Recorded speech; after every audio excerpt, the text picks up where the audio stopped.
دیکھیں، اگر آپ مسلمانوں کی جو تاریخ ہے یہ پڑھنے کا جو مقصود ہے وہ یہ ہے کہ ہم اس سے سبق حاصل کریں۔ آپ مسلمانوں کی تاریخ میں جب بھی دیکھیں گے کہ مسلمانوں کو شکست ہوئی، اور دیکھیں اتنی بڑی سلطنت تھی ہارون رشید خلافت عباسیہ کے زمانے میں، بنو عباسیہ کے دور کے اندر، کہ بڑے بڑے حکمران روم اور بڑے بڑے حکمران ان سے ڈرا کرتے تھے، رومی ان سے پوچھ کر چلا کرتے تھے، ساری دنیا کے اندر ان کی دھاک بیٹھی ہوئی تھی۔ لیکن کس چیز نے ان لوگوں کو نیچے کر دیا اور کس وجہ سے یہ دنیا کے اندر مار کھانے لگ گئے؟ آج دیکھیں مسلمانوں کا ساری دنیا میں کیا حال ہے۔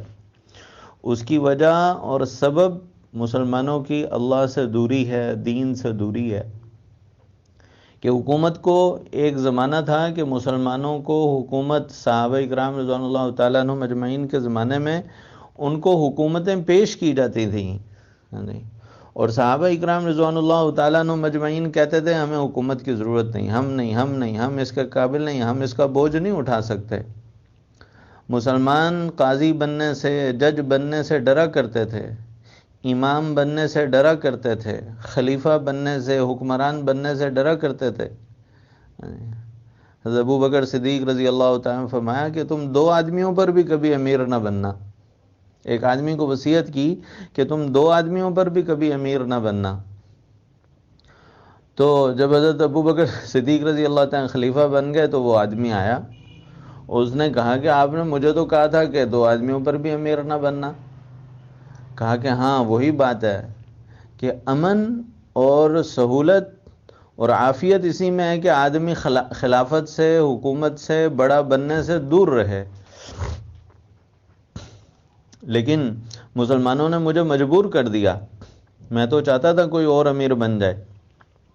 اور حضرت ابو بکر صدیق رضی اللہ تعالیٰ عنہ، جیسے میں نے پہلے بھی بتایا، کہ بار بار اس کو پیش کرتے تھے کہ بھائی یہ خلافت لے لو، کسی اور کو بنا لو امیر، کسی اور کو بنا لو خلیفہ، میں نہیں بن سکتا، میں نہیں کر سکتا، تم سنبھالو اس کو۔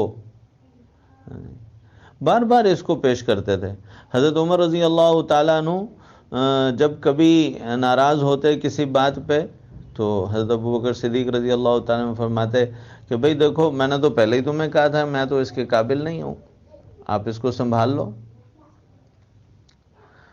تو یہ ایک مسلمانوں کا مزاج تھا، یہ مسلمانوں کا ایک طریقہ تھا، خلافت سے، بڑا بننے سے، ناموری سے، مشہور ہونے سے، ان چیزوں سے ڈرا کرتے تھے۔ سبح هلل یا اللہ یا اللہ احیا ذکر